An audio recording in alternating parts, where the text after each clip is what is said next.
première rencontre avec François Ollier.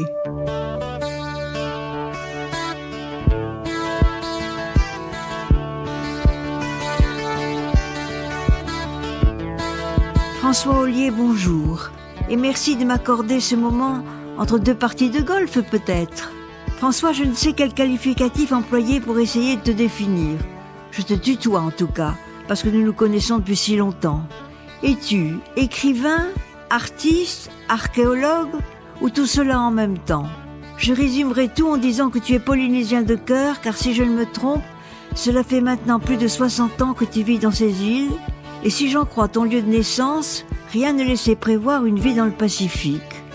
En fait, Michel, bonjour d'abord, cela ne le laissait pas prévoir. Certes, je suis né au Liban, à Beyrouth, à l'époque du mandat français d'ailleurs, et à l'époque, j'ai perdu mon père lorsqu'il il est décédé à Beyrouth, et ma mère s'est occupée de mon frère et moi jusqu'à notre majorité, même après. Mais le Liban a été le point de départ de mon centre d'intérêt pour la Polynésie et particulièrement pour les Marquises. Comment expliques-tu ça? C'est très simple. J'avais une typhoïde quand j'ai eu 10 ans là-bas et le directeur de l'école supérieure des lettres, un homme remarquable du nom de Gabriel Bounour, un extraordinaire poète, philosophe, savant, sociologue, enfin tout ce que l'on voudra. Et lorsque j'étais alité, il venait rendre visite à maman très souvent et il m'a parlé de la Polynésie. Et nous avons en même temps feuilleté de grands livres d'art édités par Skira, je ne sais pas si ça existe toujours, sur la peinture de Gauguin. Et de là, les Marquises, évidemment, ont surgi, puisqu'il m'a expliqué la vie de Gauguin, etc. Et ça remonte donc assez loin, je dirais même à la façon un peu philosophique de Leibniz, une espèce d'harmonie préétablie.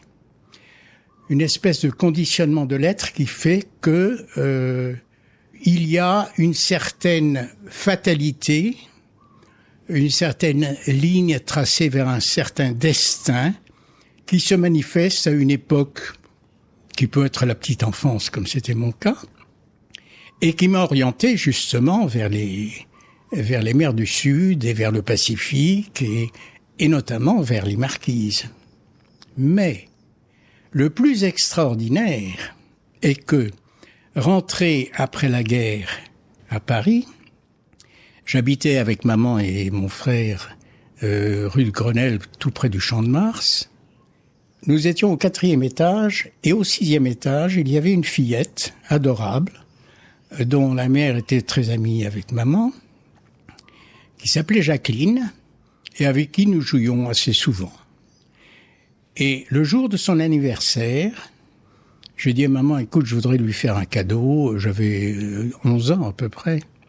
Je voudrais lui faire un cadeau, qu'est-ce que tu en penses? Elle me dit, oui, c'est très bien, etc. J'avais un peu d'argent de poche et j'ai filé chez un brocanteur plus ou moins galliériste en même temps, antiquaire, etc., qui habitait pas loin de la maison, rue de Grenelle. Et je tombe sur un petit objet qui, de la taille même pas d'une boîte d'allumettes. Je ne savais pas du tout ce que c'était, mais l'antiquaire ne savait pas ce que c'était non plus. Il me l'a cédé pour une bouchée de pain, et j'ai fait cadeau de cet objet à mon amie Jacqueline. Le temps a passé, nous avons grandi, elle s'est mariée, je suis parti dans les mers du Sud, en Australie d'abord, ensuite dans les mers du Sud, et retournant 10 ans après à Paris, 20 ans après à Paris, ma mère m'apprend que Jacqueline s'était jetée par la fenêtre du 6e étage, s'était écrasée sur la verrière qui protégeait l'entrée, et qu'elle était complètement cassée, défigurée, etc., mais qu'elle n'était pas morte, qu'elle était dans un fauteuil roulant, et qu'il s'agissait pour moi, puisque j'avais l'intention d'aller la voir, de ne pas paraître trop étonné. Effectivement, j'étais voir Jacqueline, méconnaissable à part le regard, et qui me dit François, qui m'embrasse, elle ne peut pas se lever sa chaise évidemment, sa chaise roulante, et elle me dit viens t'asseoir sur ce canapé, j'ai quelque chose à te montrer. Elle va dans sa chambre, elle revient, et elle me tend ce petit objet que je lui avais offert, dont je ne savais pas à l'âge de 11 ans ce que c'était. Sais-tu ce que c'était, Michel ? C'était une boucle d'oreille marquisienne. Ça alors ? Un Putayana. Le modèle qui était d'une seule pièce, taillé dans la lèvre du cassis, du casque, du putoka. Imagine-toi. Alors, évidemment, cette fameuse idée d'harmonie préétablie, que j'avais beaucoup étudiée d'ailleurs en classe de philo à Janson de Sailly, m'est revenue à l'esprit. Je me suis dit non. C'est un signe du destin. C'est un signe du destin, donc voilà. Voilà comment, à un âge très tendre, les marquises m'ont accroché. Et ça dure jusqu'à maintenant. Voilà pourquoi ce lien particulier avec les marquises. En tout cas, ça a été l'origine qui m'a attiré vers cet archipel. Et je n'ai pas été déçu, je dois le dire. C'est parmi les plus beaux jours de mes vies que j'ai passé là-bas.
Mais avant de connaître les marquises, tu as connu Tahiti, puisque tu es arrivé en 1954 oui, à Tahiti. J'arrivais d'Australie. En fait, j'étais à l'université de Canberra.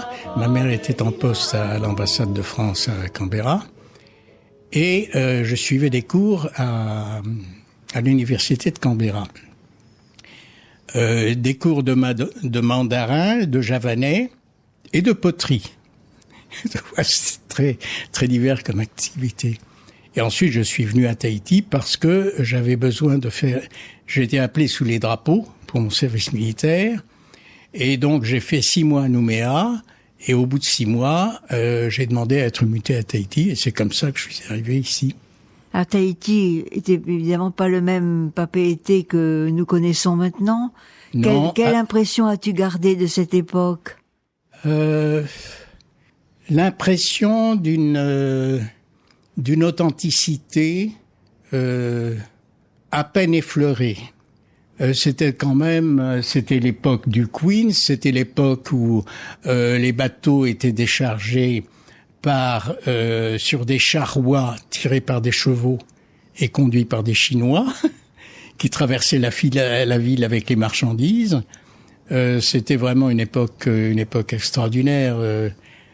Il est difficile d'imaginer maintenant ce que ça a pu être, à moins de l'avoir connu soi-même. Tu avais trouvé facilement à te loger, tu avais trouvé facilement à travailler?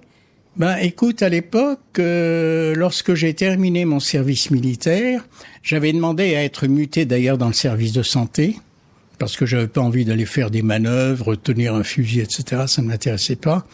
Et donc, mon capitaine, le capitaine Ducet, avec qui je jouais au tennis d'ailleurs parce qu'il n'avait pas de partenaire, et à qui je faisais des piqûres, à la femme de qui d'ailleurs je faisais des piqûres puisque j'étais devenu infirmier.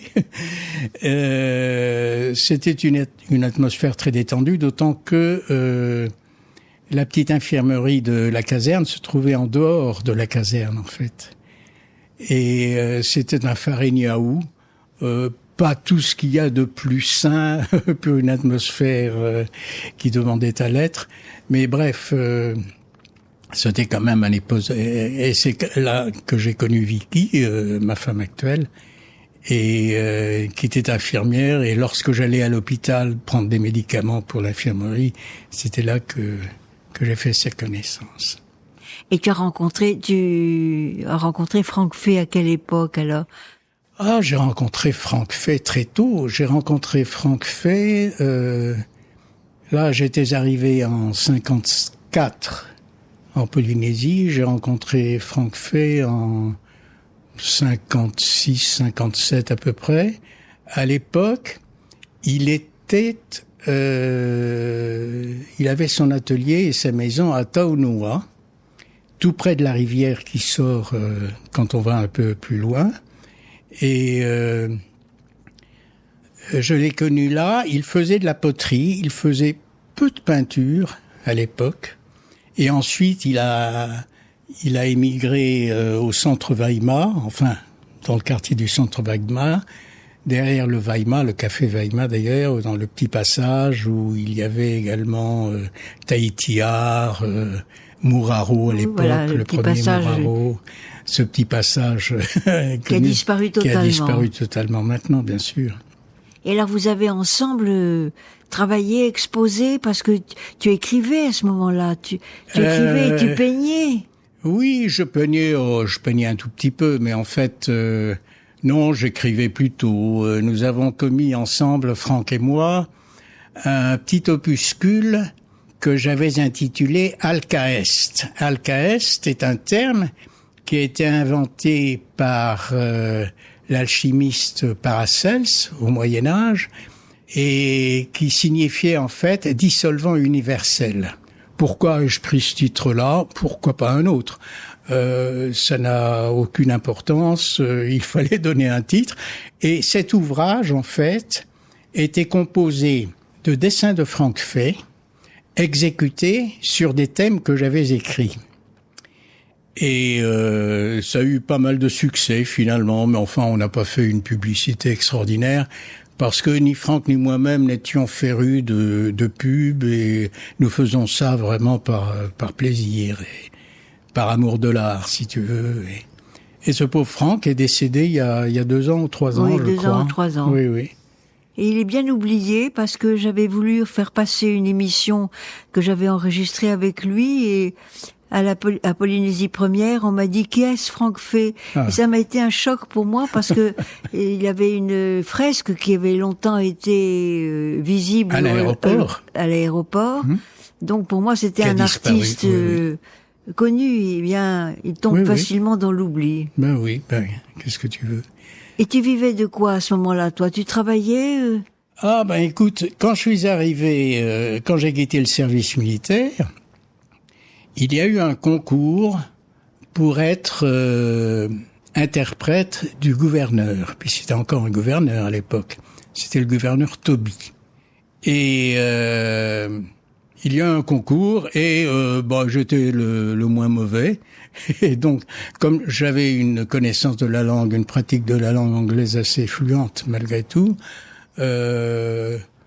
J'ai été choisi et donc je suis devenu l'interprète du gouverneur Tobie, qui, lui aussi d'ailleurs, m'a parlé des marquises dans des termes absolument dithyrambiques.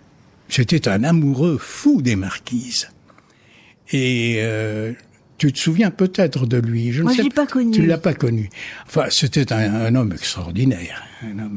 Et je me souviens qu'à des dîners officiels, puisque je faisais partie des officiels, j'étais invité à l'époque des tractations pour la construction de l'hôtel Tahiti par Spencer Weaver, la venue de l'Amazon, le Mariposa et le Monterrey. Il fallait des tractations, évidemment, entre les Américains et les Français, donc le gouverneur. Enfin, j'étais de toutes ces parties. Et après ces dîners-là, le gouverneur Tobie me gardait pour me parler des marquises. Ah, il avait été sous le charme à ce point. Ah, absolument, absolument.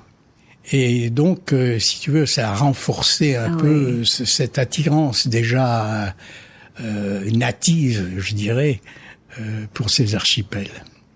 Et ensuite, lorsque l'Assemblée territoriale a supprimé le poste d'interprète du gouverneur pour des raisons politiques, d'ailleurs, c'était l'époque de Pouvana, de Serran-Jérusalemi, etc. Enfin bref. Et mon poste a été supprimé. Et Preston Moore, un Américain qui était assureur à l'époque, m'a engagé parce qu'il était de tous ces dîners officiels aussi, et il m'avait remarqué, on avait parlé ensemble. Et donc j'ai fait des assurances pendant plusieurs années, puis ensuite j'ai travaillé à l'UTA comme chef de comptoir, à la TAI d'ailleurs, c'était la TAI à l'époque. Et puis un ami administrateur qui était nommé aux marquises m'a demandé « Est-ce que les marquises vous intéressent ?» Quelle question évidemment. Providentielle. Alors, du coup, j'ai été aux marquises, je me suis occupé de faire des relevés de sites archéologiques, en même temps que j'occupais un poste de commis aux travaux publics, mais qui était en fait complètement fictif. Et puis je suis resté aux marquises finalement. Lui en est parti, moi j'y suis resté.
Alors raconte ton première arrivée aux marquises, parce que tu n'y avais pas été encore jusque-là. Je n'y avais jamais été, sinon en esprit. Mon arrivée aux marquises s'est passée avec à bord cet administrateur, Denis Feldel, que tu connais peut-être, qui était architecte, qui habite à Montréal maintenant. Je sais pas s'il est toujours vivant d'ailleurs. Sur le Calédonien, on a mis 3 jours, et il y avait toutes les bonnes sœurs, enfin, la mère supérieure, mère Stanislas, du pensionnat d'Atuona, à bord, avec sœur Marietta, et puis une ou deux autres. Enfin, nous étions à la même table d'ailleurs, c'était très amusant. Et c'est là que nous avons débarqué, après avoir longé un petit peu Wapo de loin, nous avons débarqué à Taiohae le 13 mai 67, exactement. Et tu étais chargé de faire un relevé, un inventaire de... Oui, j'étais chargé de surveiller à ce qu'on n'abîme pas les sites par des travaux absolument destructeurs, etc. Enfin bref... Alec Attam m'avait demandé également d'être le correspondant de l'Office du tourisme là-bas pour envoyer des statistiques sur les arrivées de bateaux, le nombre de visiteurs, enfin bref. C'était très varié comme activité. Et ça m'a donné l'occasion d'aller dans toutes les îles, évidemment. Et qu'est-ce qu'il y avait? Tu avais un document pour faire un inventaire? Il fallait quand même avoir déjà un certain nombre d'éléments pour... Oui, il y avait déjà une liste qui avait été établie sur les différents sites. Et puis, il y avait toute la littérature, Linton, Suggs, Carl von Einsteinen, enfin, j'avais vraiment... Tu étais plongé dans toute oui, la lecture complète. Oui. D'ailleurs, c'est amusant parce que à Beyrouth, lorsque Gabriel Bounour venait me parler des Marquises, c'était une époque à laquelle il m'a également fait connaître le bouquin de Métro qui s'appelle L'île de Pâques, le premier bouquin. Alfred Métro, qui s'est suicidé plus tard, d'ailleurs, je sais pas pourquoi. Et ça aussi, ça m'avait terriblement attiré. Je suis allé à l'île de Pâques il y a 3 ans à peu près avec Corinne, ma fille aînée, où j'ai revu Edmundo Edwards, l'archéologue chilien qui a travaillé beaucoup ici, et avec moi d'ailleurs à Hivaon, notamment dans les grottes de Eyaone, où il y a les seules peintures rupestres que l'on connaisse d'ailleurs en Polynésie française. Et j'ai eu des expériences vraiment extraordinaires avec toute cette équipe. Il y avait Éric Comte également, qui fait partie de Alors l'équipe. tu partais répertorier un site, tu le faisais dégager, tu le photographiais, oui, tu puis partais à cheval. je parlais beaucoup avec les gens. J'ai rencontré Sinoto là-bas également à l'époque. C'était vraiment très intéressant. Et finalement, j'ai fait éditer d'ailleurs un résumé de l'art des îles Marquises de Handy. J'avais une version en français et je l'ai fait éditer. J'ai distribué aux différents sculpteurs que je connaissais, notamment à Wauka, où il y avait la plus grosse équipe de sculpteurs sur bois notamment, ce qui est toujours le cas du reste. Voilà, enfin bref. Et bon, les années ont passé, etc. Et lorsque j'ai pris ma retraite, parce que j'ai fini au musée de Tahiti des îles, finalement, mes dernières années d'activité, et en sortant de là, j'ai repris un vieux projet que j'avais formé. C'était de faire des reproductions par moulage, des facsimilés de pétroglyphes aux Marquises, pour les exposer dans un petit musée, entre guillemets, que j'aurais conçu et que j'aurais construit là-bas. Et pour cela, j'ai contacté Léon Litchley, qui était maire de Wauka. Passionné de culture marquisienne. Absolument, et qui m'a beaucoup aidé, qui a accepté mon projet, qui a été financé avec en partie des fonds d'État d'ailleurs. Et j'ai fait ce travail sur 10 ans. Je n'étais pas payé, je faisais ça vraiment pour mon plaisir, mais ils me prenaient en charge pour mon logement, etc. Donc c'est comme ça que j'ai parcouru toutes les vallées de Wauka notamment, et j'ai conçu et fait construire pas un petit musée, nous l'avons appelé en accord d'ailleurs avec Monseigneur Lecléache que j'avais consulté à l'époque et qui me tutoyait, qui m'aimait bien. Et nous l'avons appelé Ohoao Keaha Tikiia, ce qui veut dire la maison, l'abri de la pierre travaillée. Ohoao, c'était en fait le nom de l'abri des pirogues, avec des feuilles de cocotier qu'on dressait sur le haut des plages à l'époque. Et donc cette maison du pétroglyphe, finalement, existe maintenant à Hokatu, où Léon et la mairie, et notamment son secrétaire de mairie, Napoléon Teatiou, et toute l'équipe de la mairie d'ailleurs, ils m'ont beaucoup aidé à l'époque, et le maire actuel, Noho, qui a été adjoint de Léon à l'époque également, ils ont été vraiment absolument fantastiques. Et nous avons fait l'inauguration de cette maison du pétroglyphe un dimanche de Pentecôte de l'année 2004. Et ce jour-là, l'office saint pour la célébration de la Pentecôte se passait à Hane, donc tout près de Hokatu, loin de Vaipae, mais tous les gens de Vaipae sont évidemment venus. Et nous avons inauguré la maison du pétroglyphe ce jour-là, en fanfare. Et comment s'appelle-t-il, Maurice Ro'otuwehine, qui était l'adjoint de Léon à l'époque, et sa femme Delphine, et leur fille Suzanne, ont tout organisé d'une façon absolument adorable. Et j'avais demandé à Monseigneur Lecléache par téléphone s'il pourrait se déplacer pour venir bénir le lieu. À l'époque, cette petite maison du pétroglyphe se trouve en bord de mer, dans l'anse de la baie de Hokatu, à l'endroit même du reste où j'ai débarqué avec ma mère et mes filles. En 1970, oui. Ma mère est venue à Hokatu, nous avons fait du cheval, nous avons traversé l'île ensemble, etc. Et donc cette petite maison du pétroglyphe, pour moi, c'est un lieu de souvenir absolument très divers et extraordinaire, très évocateur pour moi. Voilà, enfin, ça a été l'œuvre de ma vie.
François Ollier, en quoi consistait exactement ton travail, une fois arrivé sur le site archéologique probablement déjà identifié? Je l'étudiais, je prenais des photos, j'ai passé d'ailleurs toutes mes archives photographiques à Maëva Navarro lorsqu'elle dirigeait l'archéologie dans l'enceinte du musée Tahiti des îles, enfin dans le complexe qu'il y avait alors. Et je leur ai fourni tous les documents que j'avais. Ils ont donc une photothèque quand même assez fournie, assez... Est-ce que les Marquisiens avaient un respect un peu effrayé devant ces vestiges archéologiques, ou c'était dans... C'était très divers, mais il semblerait qu'ils aient pris quand même conscience du fait qu'un étranger respectait ces lieux autant que leurs ancêtres, pour qu'ils réalisent tout de même que, bon, il fallait pas jouer avec ça, il fallait pas se moquer de ça, il fallait montrer un certain respect, et c'est resté, d'autant que l'association Motuhaka, dont Monseigneur Lecléache d'ailleurs était l'un des initiateurs, cette association a fortement contribué à ce retour au respect des lieux et au respect de la tradition, et surtout au fait que le soir, dans le temps, moi, lorsque j'étais aux Marquises, dans le temps de 67 à 75, avec plusieurs allées et venues évidemment, à l'époque, lorsque j'y étais, il n'y avait pas de télévision. Donc, au retour de la pêche, l'après-midi, les gens se mettaient pas devant le petit écran. Ils prenaient leur café et on parlait. Et on parlait tard le soir. Et c'est comme ça que j'ai appris vraiment des choses assez extraordinaires, comme par exemple, ça c'est Damien Omitaï qui m'avait raconté ça à Hatiheu. On fabriquait des pilons en basalte rougeâtre. C'était en fait un espèce de tuf, mais vraiment fossilisé pratiquement. C'était un objet extraordinaire, rare, et je n'en connais qu'un seul exemplaire dans toutes les Marquises, mais ça a existé, donc ce que me disait Damien était vrai. C'est un collectionneur privé qu'il a ici, qui habite à Tahiti maintenant.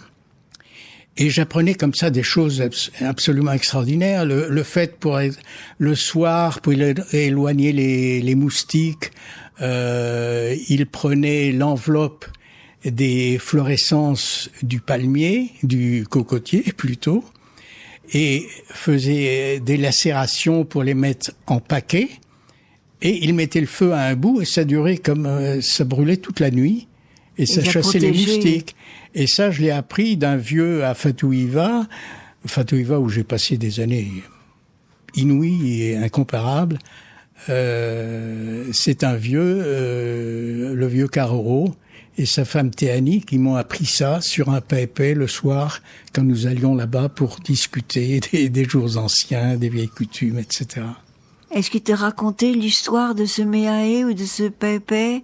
Est-ce qu'ils évoquaient les gens qui y avaient habité? Ils avaient encore en mémoire? Non, pas du tout. C'était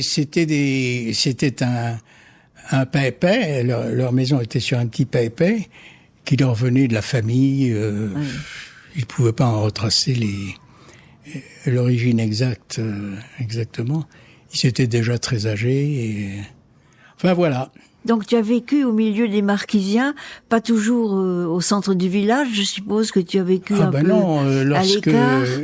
J'ai vécu à Fatouiva, j'ai vécu à Omoa notamment.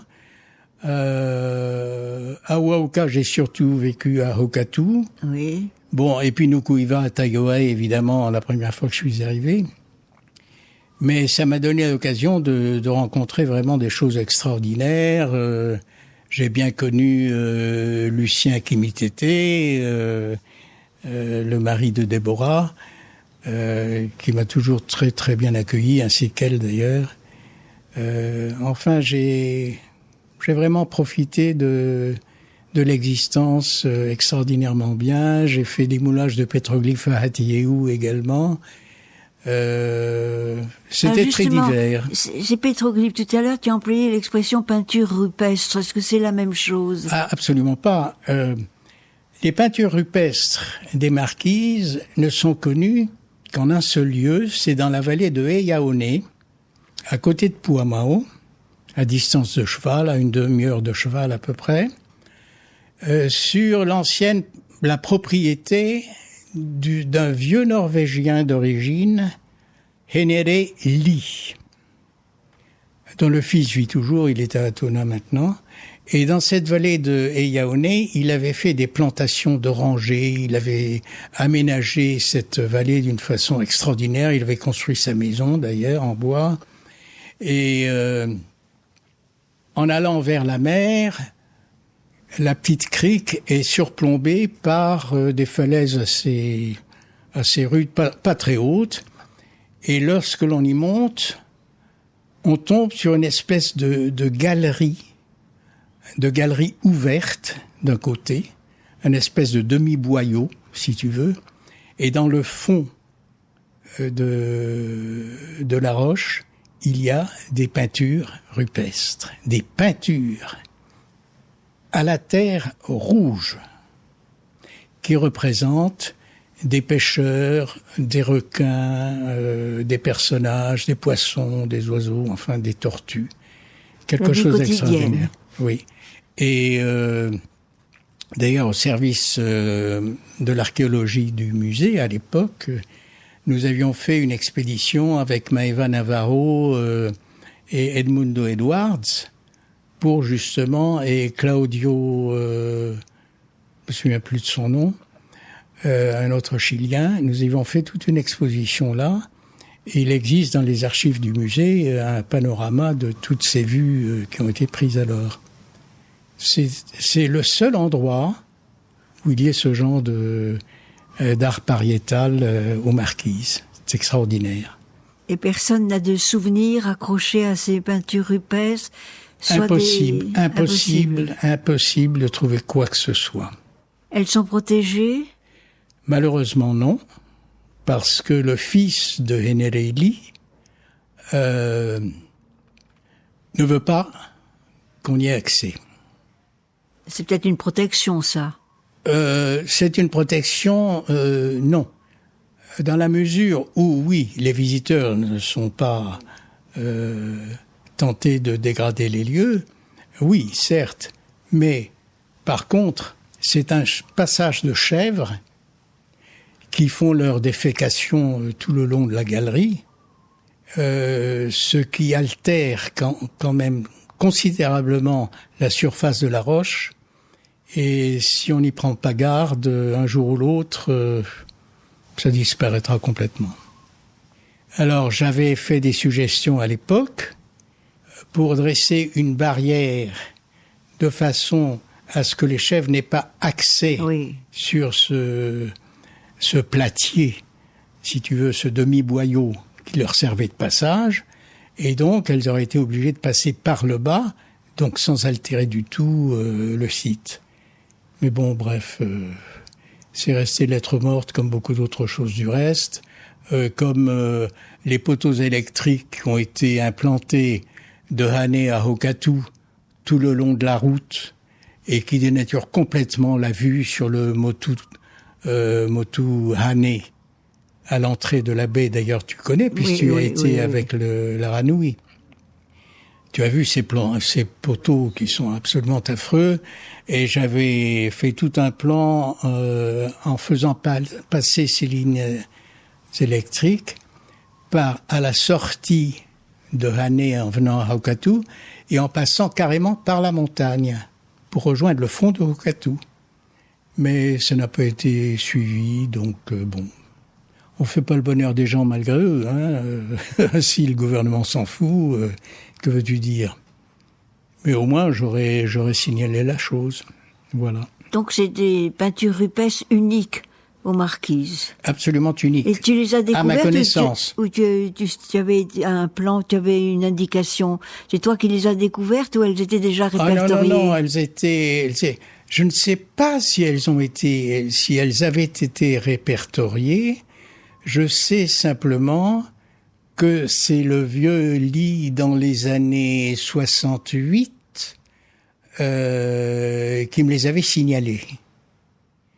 Mais ont-elles été l'objet d'autres études que celles que j'y ai faites avec Maeva Navarro, Edmundo, etc. Ça, je ne saurais le dire.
Alors pour en revenir aux pétroglyphes, tu as trouvé des motifs assez étonnants. Les pétroglyphes, c'est une variété de dessins. Que sont-ils? On se pose souvent la question. J'en suis venu à la conclusion suivante. Ces pétroglyphes retracent des événements. Par exemple, à Wauka, dans la vallée de Tohapu, qui est inhabitée maintenant, mais qui a beaucoup de sites de restes de papier, etc. J'avais à l'époque fait une incursion, ça devait être j'ai toujours les photos de l'époque d'ailleurs, ça devait être en 69 par là. J'avais fait une incursion dans cette vallée, j'avais été en pirogue avec des amis de Hokatu. Nous avions grimpé dans la montagne et nous étions tombés sur un pétroglyphe qui représentait, j'utilise l'imparfait exprès, je te dirai pourquoi après, qui représentait, entre autres motifs, des faces de tiki, etc., qui représentait un bateau à 3 mâts. Intéressant. Manifestement, c'était le compte-rendu d'un passage d'Européens. Évidemment, oui. Donc, ça racontait une histoire. À Hokatu, par exemple, il y a un petit pétroglyphe d'un tiki en train de nager, donc à l'horizontale. Il a l'air de faire du crawl et qui est suivi par un requin. C'est une histoire. Et tout à l'avenant, bien sûr, on ne peut pas tout interpréter, mais dans mon esprit, en tout cas, les pétroglyphes racontent quelque chose. Alors, ils étaient taillés, dessinés dans la roche? Ils étaient creusés dans la roche, taillés à l'herminette, dans la roche. Alors, tu as à Fatouiva notamment, j'ai passé 1 mois sur la côte inhabitée, dans une vallée, le haut d'une vallée qui s'appelle Hanativa, où il y a 15 mètres de dessins, de pétroglyphes. De sculptures, oui. Les documents figurent également dans les archives de l'archéologie ici. Et j'ai passé 1 mois là-haut. Et c'est un chasseur qui me l'avait signalé. Et il y avait sur une petite esplanade tout en hauteur, surplombée par la falaise, en mamou, mais très dur, en tube volcanique, mais assez dur quand même, il y avait un bassin creusé à l'Herminette, où se répandait toute l'eau qui suintait de la falaise et qui faisait un bassin qui faisait 1,5 mètre à peu près de long, et où je puisais mon eau pour boire, puisque je vivais sous la tente là-haut. Il faut faire une marche à travers l'île quand même qui est assez dure, mais à l'époque j'étais en forme.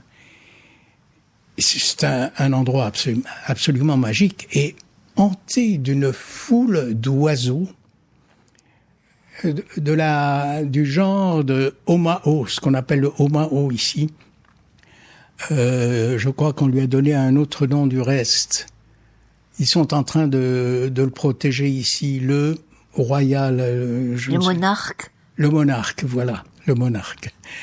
Et il y a une foule de ces oiseaux-là, là-bas, mais notamment une variété très particulière qui s'appelle le Pomarea nigris. Et qu'on trouve que là-haut. J'ai une très belle photo d'ailleurs de ces oiseaux-là. Mais j'étais entouré d'oiseaux tout le temps, sans compter les oupas, ce qu'on appelle les coucous là-bas, et des oiseaux de mer qui venaient nicher également sur les arbres en haut de la falaise. Enfin, c'était une expérience absolument Et tu vivais unique. dans un bungalow, tu vivais comment? Sur le site, là? Oui. Ah ben non, c'est un endroit absolument inhabité. Je vivais, j'escaladais le truc, il y avait un petit terre-plein en bas de cette falaise sculptée, et j'ai planté ma tente là. Ah, tu dormais sous la tente? Ah ben oui. Oui, non, personne n'habitait à des kilomètres à la ronde. Mais c'était vraiment une expérience unique. Voilà. Et puis, j'ai passé les dernières années les premières années de ma retraite à faire ces travaux à Woka pour ce petit abri, refuge de la pierre travaillée, le Ohoakeahatikiia. Merci François Ollier pour cette promenade aux Marquises, une promenade que nous poursuivrons avec toi la semaine prochaine, avec toi et avec Touiva Lambert qui a réalisé cette émission.